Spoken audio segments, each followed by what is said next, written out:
Pensia, pensia, how do you say? Pension. Huh? Pension. Retirement, In America there's a 410K, this is what they call it. And everybody's like very concerned, what's going to happen to me when I'm 70 years old? So you work all your life just so you can last 5 years of your life, you can be maintained by somebody. So everybody's concerned, somehow it's a very funny concept. You all your life you're concerned with how are you going to be maintained when you're 70. But nobody is concerned how can you live and do you live a good quality life now.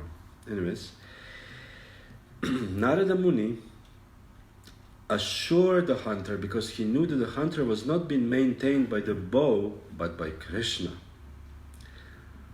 So this is the difference, the hunter could not understand that I am maintained by Krishna. He thinks I'm killing and that's how I live.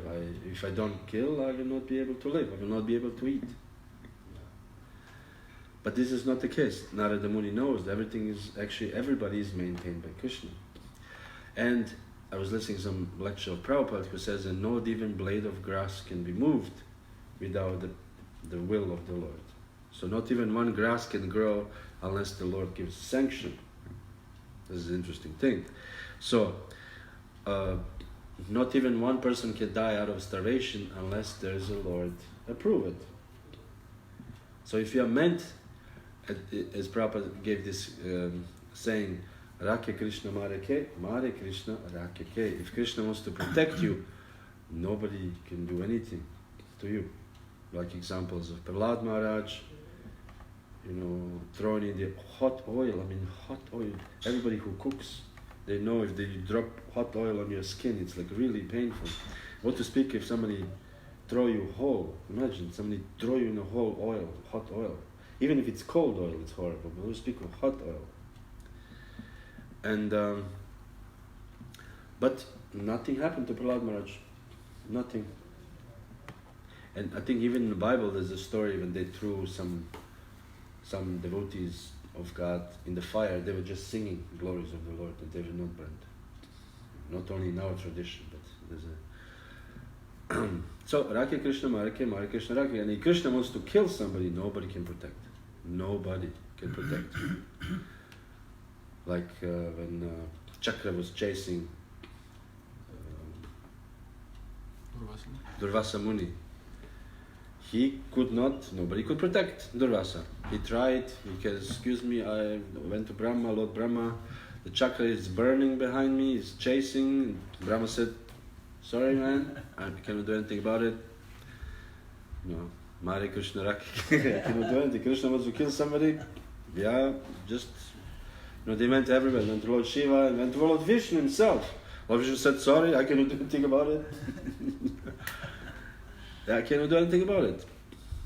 So then he has to excuse himself to Maharaj Ambarish, and therefore he was saved. So this is the difference of the not only on mentality but also of the realization. The Narada Muni knew well that the hunter would not suffer by breaking the bow. There was no doubt that Krishna would supply him food. And there's many examples of this, like for example, when there was a war in former Yugoslavia in the 90s, early 90s or mid 90s, devotees had so much success in preaching and they had so much food actually. They were getting, sometimes trucks full of food because devotees distributed food. And they get butter and they get all kinds of things which they didn't even have before the war. So Krishna is supplying and Krishna protects. There were devotees distributing books. People are waiting in these trenches with the guns, and devotee goes with the books. Excuse me, there's a book. And it was a little fanatical, but Krishna protects. Krishna protects, and if Krishna does not protect, that means that Krishna had a reason for you to leave the body or die. There are also cases like this, when the devotee was not at all, or just going normal thing, and they suddenly died in a car accident. Or I know one very nice devotee I really liked when I was in the early 90s, 93 or 94, from Russia. And he was a very nice Sankirtan devotee. We were kind of friends, and I really liked him. And he just died in a car accident completely. And he was a really good book distributor and a nice, humble devotee. And we don't know why did Krishna take him, but Krishna knows. So Mari Krishna Rakike, Raka Krishna Marike. And this is a very nice example of the hunter, how one should always depend on Krishna. And in the 1857 of the Bhagavad Gita, Prabhupada, or Krishna says, or Prabhupada translates, in all activities, just depend upon me. Like all activities. Once there was one sannyasi gave class, and he said, Vasudeva, this verse from the Bhagavad Gita, Vasudevam sarvamiti sa mahatmas durlabha, that for the great soul, Mahatma, Vasudeva is everything, sarvamiti. And he said, I was wondering, is Vasudeva everything for me? And I said, I don't know, maybe, maybe not. And because this is a very deep and profound, you can say, sentence, sarvam, there's everything to you. We are devotees, but sometimes we take shelter of Krishna, sometimes we forget to take shelter of Krishna. And at night, when we sleep, we definitely do not take shelter of Krishna. We are somehow hoping that we will wake up in the morning. We have no knowledge of what's going to happen in the morning. Or will we wake up in the morning or not? We don't know. It happens. People go to the airplane, we travel in the airplane and we sleep and we don't know. Or we don't know when, I was just thinking when I was leaving Berlin and flying to Sofia, will we make it? Maybe we don't make it. We don't know. It's all really dependent on Krishna, because plane was really shaking. I thought maybe we won't make it. But it is up to Krishna, not just in this particular airplane, but in any situation. Like I remember it was a few years ago, I looked at this bizarre deaths. You can Google it. Like a completely bizarre, people die in a bizarre way. There was a grandmother and a granddaughter walking on the street going to buy bread. And the branch fell somehow from the tree and just killed them. Both. Big branch. Why, and why at that very moment? They could have come 3 seconds earlier, 3 seconds later, or why did they have to go to buy bread just that moment? But it happens like this, that they had to die at this very moment. Why, how, we don't know. So, Vasudeva Sarvamiti, in all activities just depend upon me. So everything, we have to always see Krishna. As Srila Prabhupada says, that he said, my Guru Maharaj, Bhaktisiddhanta Saraswati Thakur, he never said, I am going tomorrow there, or I'm going to do this. He always says, if Krishna wants, I will go there tomorrow. Because you don't know, it may happen, it may not happen. So because he was always depending upon Krishna, Krishna was everything in his life. So the verse continues, in all activities just depend upon me and work always under my protection. Work always under my protection means the verse Anya Bilasita Shunyam, and the last line is Krishna Anushilanam, which means do something which is favorable to Krishna. We cannot speculate what would Krishna like. What was that? I found this is a very funny example actually of speculation. Yes.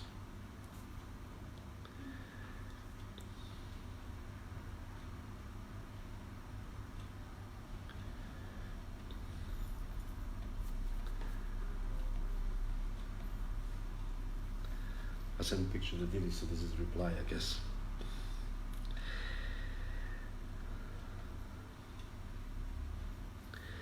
Anyways, we can have so many different ideas what is good for Krishna. For example, some funny examples. Like I remember I was in 92, I think, I was in Vrindavan, and there was one devotee. He was reading some Shastra, I don't know which one, and not Bhagavatam, but some Purana or Veda, or I don't know. And there it says that one should fast. I don't know. He wanted to do some fast by drinking water from the Ganges, and that's all. I don't know exactly what he wanted to do. So he went to the Rishikesh, and he went to the Ganges, and he was just taking 1 poundful of water. He wanted to do some severe austerities. And after 5 days, the ambulance came and picked him up and brought him to the hospital because he was late, sick. And the locals saw this white man, this white sadhu is sick, so they called the hospital and they brought him to the hospital. I remember there was the big joke among the devotees, because it is not favorable to Krishna. We do things which are favorable for Krishna. Therefore, work always under my protection, Krishna says. And Prabhupada gave very clear guidance how devotees should live and how devotees should always work under Krishna protection. And how do we have Krishna protection? By doing things which are favorable to Krishna. We chant 16 rounds, we follow the principles, we offer these programs, we do some service for Krishna, which is favorable to him. It's very simple. And in this way, we're always staying safe. And Prabhupada says that there's in Mayapur, at that time now, I don't know, it's called differently now, but this road was called Bhaktisiddhanta Road. And he said, if you stay on the Bhaktisiddhanta Road, this is always safe. You'll never get flood. Because Ganga floods sometimes. He said, but if you stay on Bhaktisiddhanta Road, you'll always stay safe. So this is what we should do. We should try to stay on Prabhupada's road, under work always, depend on Krishna always, and work always under Krishna's protection.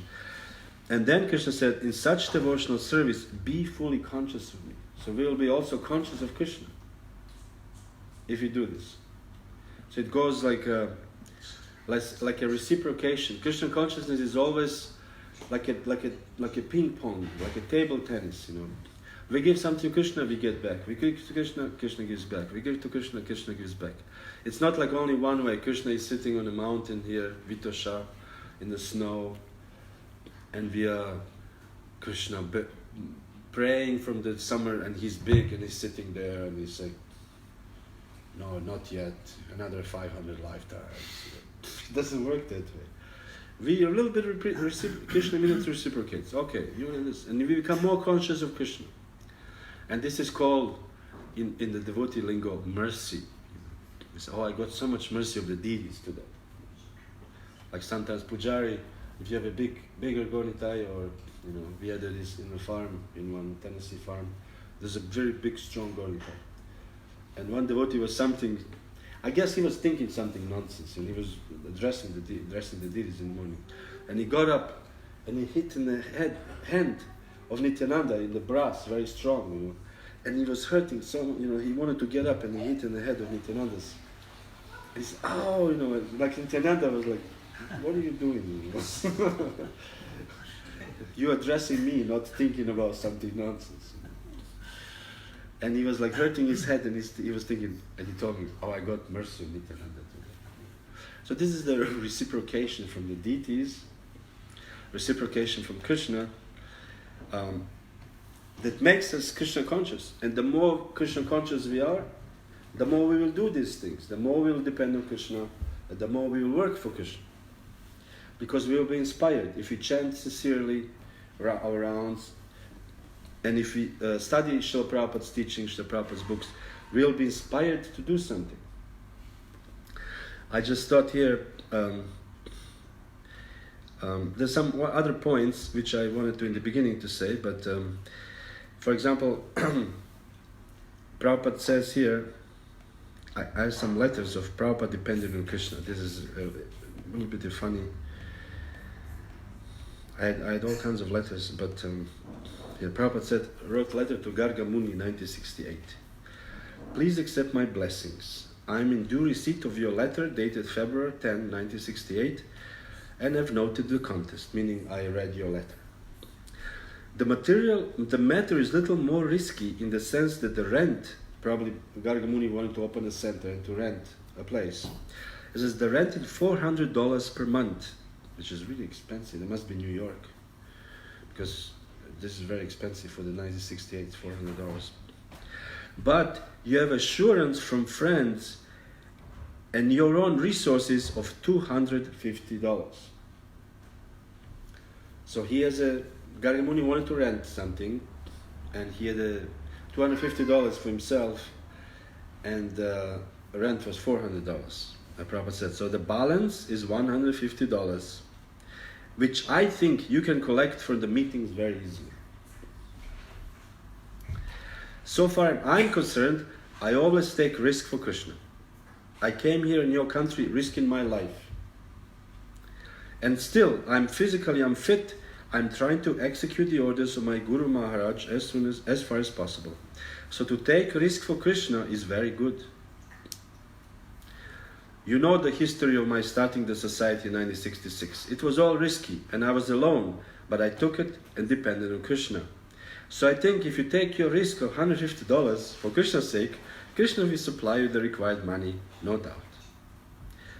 It depends on your personal discretion, but I'm hopefully, if you take a risk, it will not be bad. So probably I want to say, I risk my life to come to your country and I risk my life to start a society. You can risk $150. It's not a big risk. So I thought it was very humorous. And this is exactly the situation with the rest of us devotees of the inspiring devotees of the International Society for Krishna Consciousness. Our risk for Krishna is insignificant comparing to Srila Prabhupada's risk, or Srila and Acharyas. What do they risk to bring Krishna consciousness to the West? And we have everything now. We can go to any country. I just got on my Facebook, we became friends from one devotee from Bali. And he said, oh, Prabhu, come to Bali. Bali is like a heavenly planet, swimming, nice, like a... And he said, oh, just come to Bali, we have a nice temple, nice devotees here. So we can just buy the ticket and go to Bali, give few lectures, swim in the ocean. And we can go anywhere we want, Fiji, any beautiful place, ocean side, Varna, nice devotees. Because Prabhupada did this thing for us already. We don't need to go. Imagine, actually we cannot imagine.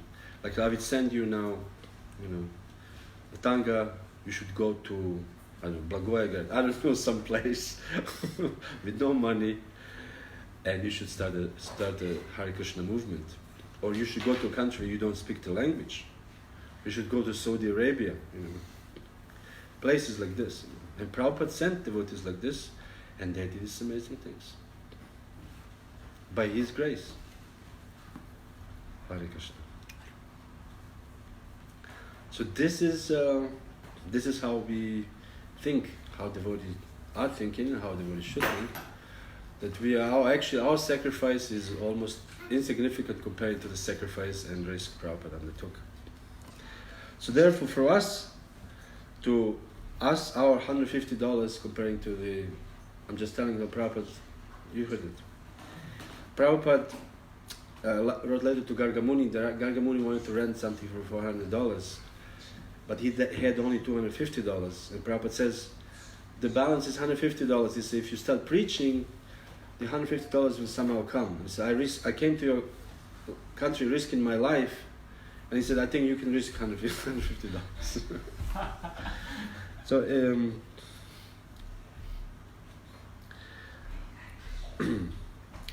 this is how devotees think. And another thing what Prabhupada wanted as far as dependence, because this was the main theme of today's depending on Krishna, that Srila Prabhupada did not like to get income or sources from the outside.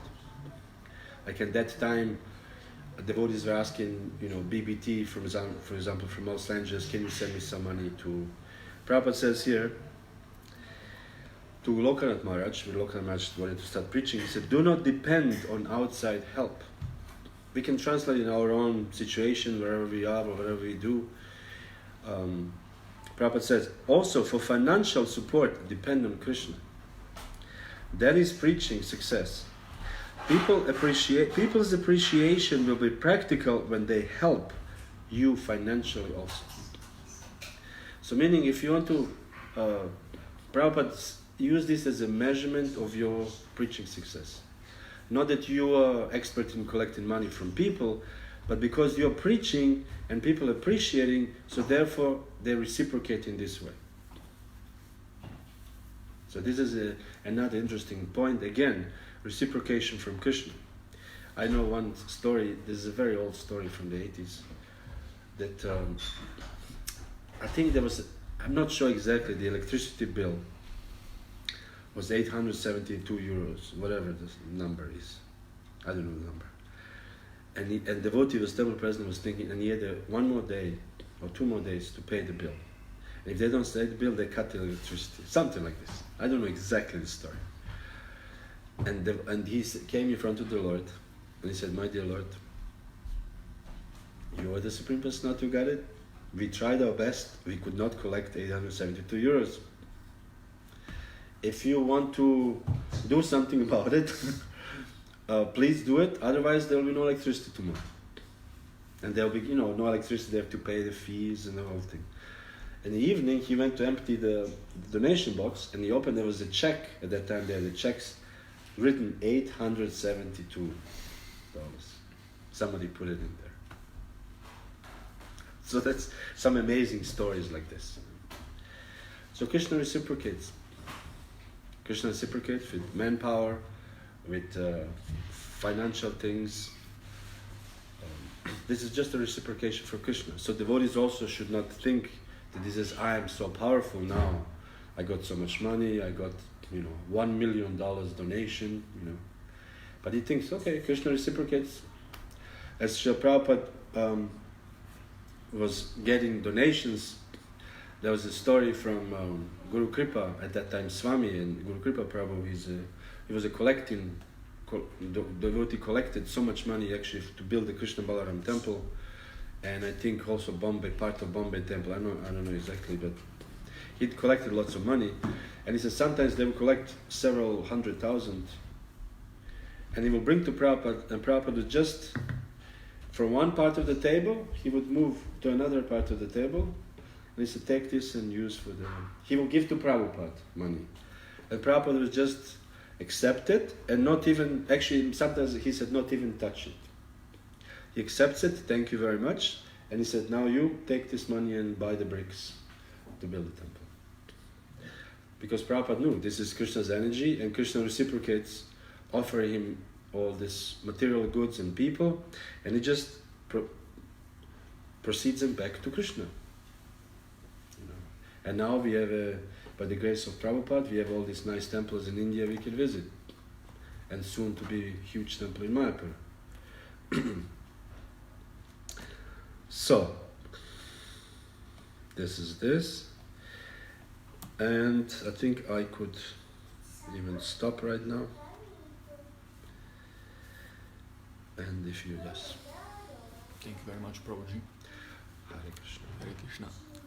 I wanted you to elaborate more on the point when you were explaining how we have to, like Krishna is always protecting us, and Yes.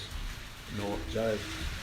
and if he decides to protect us, nothing can happen to us, and vice versa. Yes. And I was thinking about this, and basically there is a fine line between doing like the big feat, the big move in preaching, and doing something extraordinary for Krishna, risking your comfort, your life, whatever, and stupidity. Yes. And huge difference. And because, like in my humble experience, many times I fail to evaluate situations and what is the fine line, because like that example you told us when there was the war in Serbia, like devotees going out and distributing books. It was not in Serbia, but I suppose. Yeah. It's the same. I had many experiences like this. Maybe driving in the highway, high speed, to reach the event where there are swamis giving lectures. And we are driving and at high speed, and Mataji behind says, "Wow, you have to go slower because Krishna gave you intelligence. You have to do like this." But we are like, "No, we want to go there because we have to do service," and so on.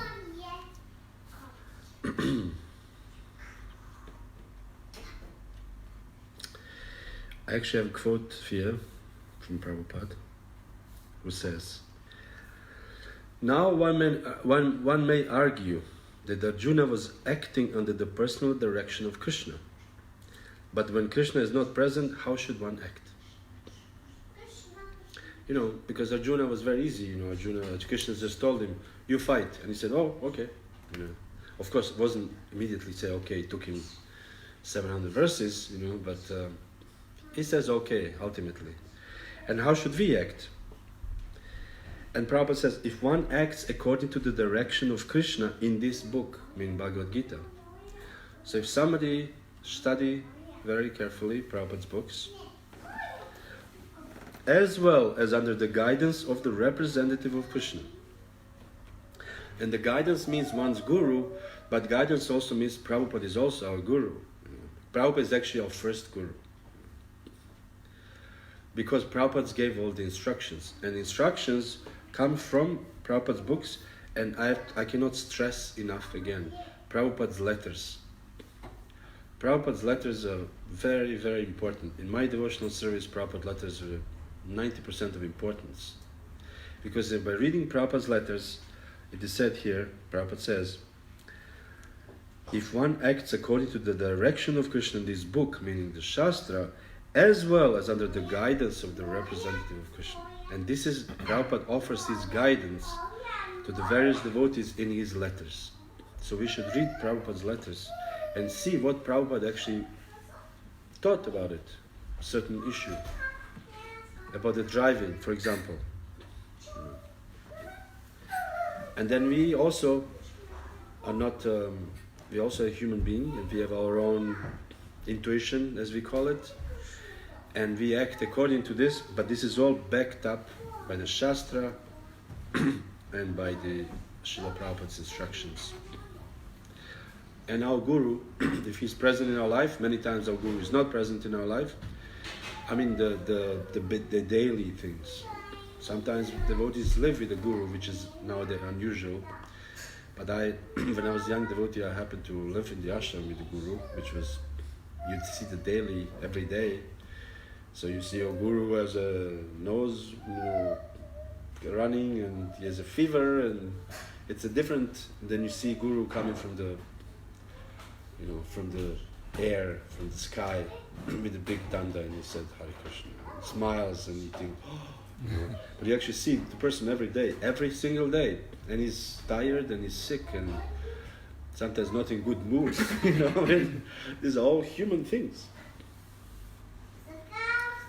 Like many times, I don't know, they also have their likings and their dislikings, what they like Srila Prabhupada, for example, you read in Satsarup Maharaj's or Harisori Prabhu's, and he liked hot chapati. He did not like not hot chapati. So you have to make hot chapati and puffed, like full of hot air inside. And while still hot air, devotees have to run to bring chapati with the hot air inside puffed like this. And Prabhupada would just use a finger and this was, he liked it. so you would think like, oh, he's an acharya, he should be equiposed, Prabhupada liked this hot chapati to popular. Yeah, he liked it. And so many other things Prabhupada liked it. And many other things Prabhupada did not like. Prabhupada hated when devotees are slamming the door.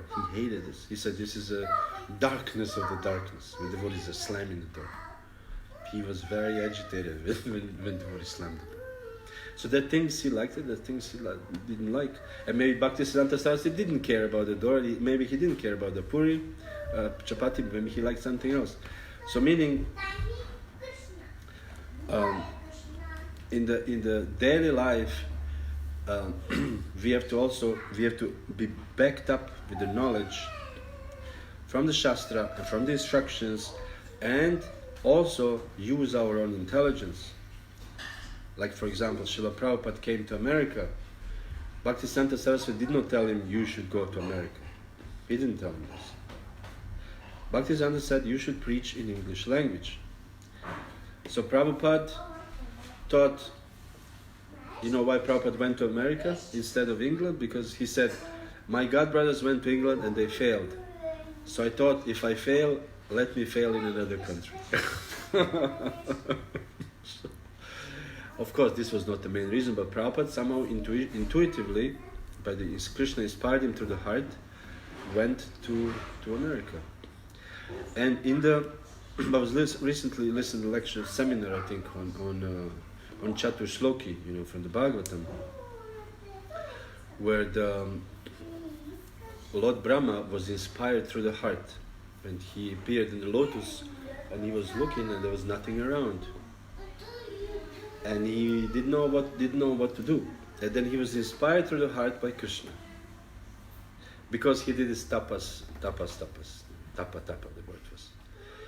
So meaning, if we are Krishna conscious, if we are properly, Prabhupada call it executing devotional service, Krishna will also inspire us through the heart. And that means use your intelligence.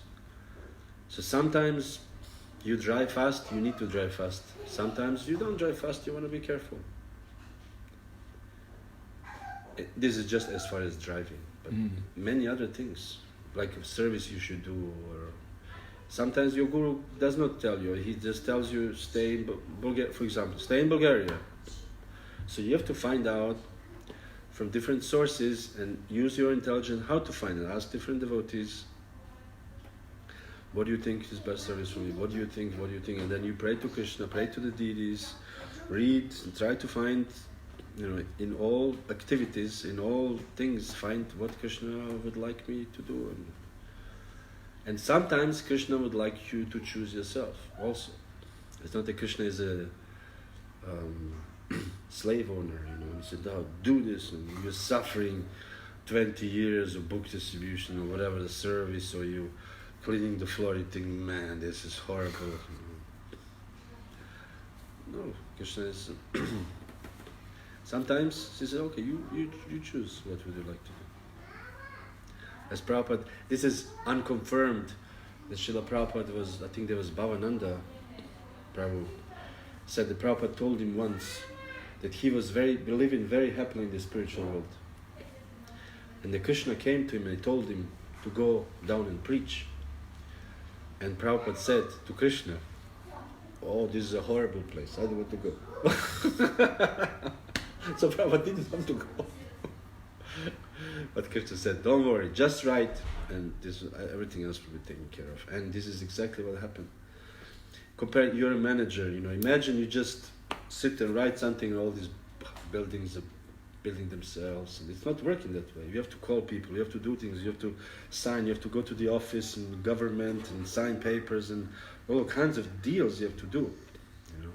And then you have to arrange how many cement or whatever, I don't know exactly what you do, but you have to all kinds of things to manage things. And Prabhupada, in reality, he just wrote Srimad Bhagavatam. Of course, he wrote letters also, but everything was done by somebody else. Prabhupada did not use I think Prabhupada used phones very few times, telephone. As one devotee described how Prabhupada, he was holding the telephone, he was looking like very distrustful, and he was speaking like this. He didn't like this at all. He just wrote Srimad Bhagavatam and gave lectures, and people springing all over the world, countries, people are sacrificing their lives, breaking their backs, not sleeping to preach. So, this is some answer.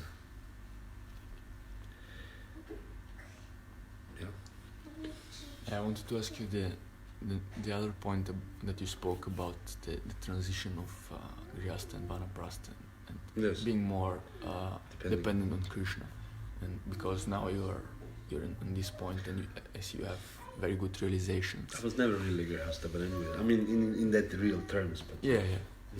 So my understanding is that like on that point when you're already 50, you have to make the transition. So you lived already, you did your own things, family, everything is done. You're fed up, you're full with realizations, and now the next step is you have to give up your grihastashram and move to vanaprastha. So this means, according to Shastra, means that you have to be more dependent on Krishna. So it can be said, it can be done like this. Like, for example, one has a work, he's dependent on someone, he's working, so now he has to just quit his work. He maybe moves to the temple, and he's like, okay, now I'm just dependent on Krishna. Me and my wife will start traveling and preaching, or just go to a holy place and just try to be of service to the devotees, and just not to worry about all these material things that were previously there. Is this like the right process? If you can give some practical insight. Well, this is I actually attended one seminar when I was brahmachari in Mayapur of Janananda Goswami on Vanaprastha ashram. And everybody was laughing because there was two of us brahmacharis sitting there, me and the kinchara. And Janananda said, do you know what seminar this is? Yeah, we know, this is a Vanaprastha seminar. I said, okay. So we were sitting there, and discussion went on, and the conclusion was that there's no one way to become a Vanaprastha. There are all different kinds of ways. You can leave your wife, depends also on a situation, Our Krishna consciousness is very personal. There's no one rule. Now it's a new age of 50, some 55, some 60.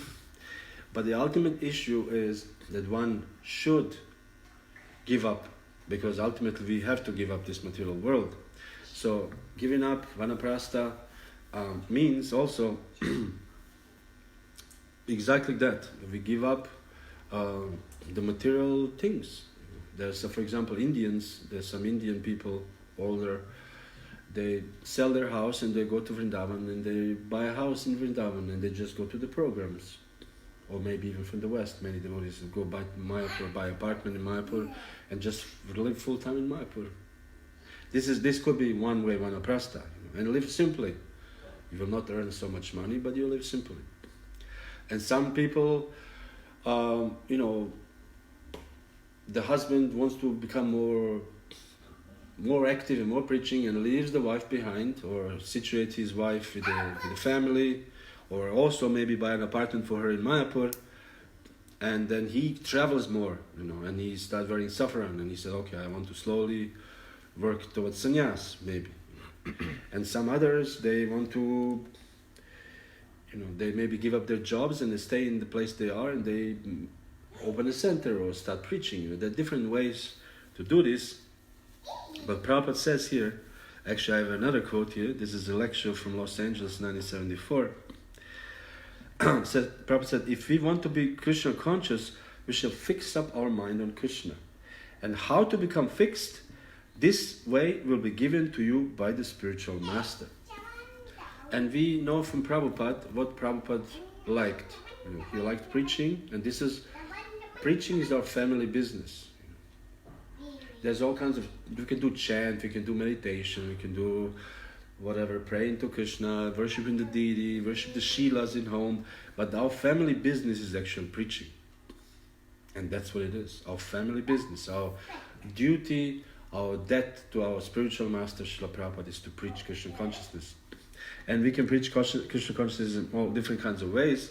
And Prabhupada says, this is our process to depend on Krishna. Depend does not mean I shall remain idle. Depend means idle means not doing anything. Prabhupada didn't give example of, we'll see later. Depend means to work according to the direction of the Shastra. Sadhu Shastra Guru Vakya Chitte, Prabhupada said, Tinete Kori Akya.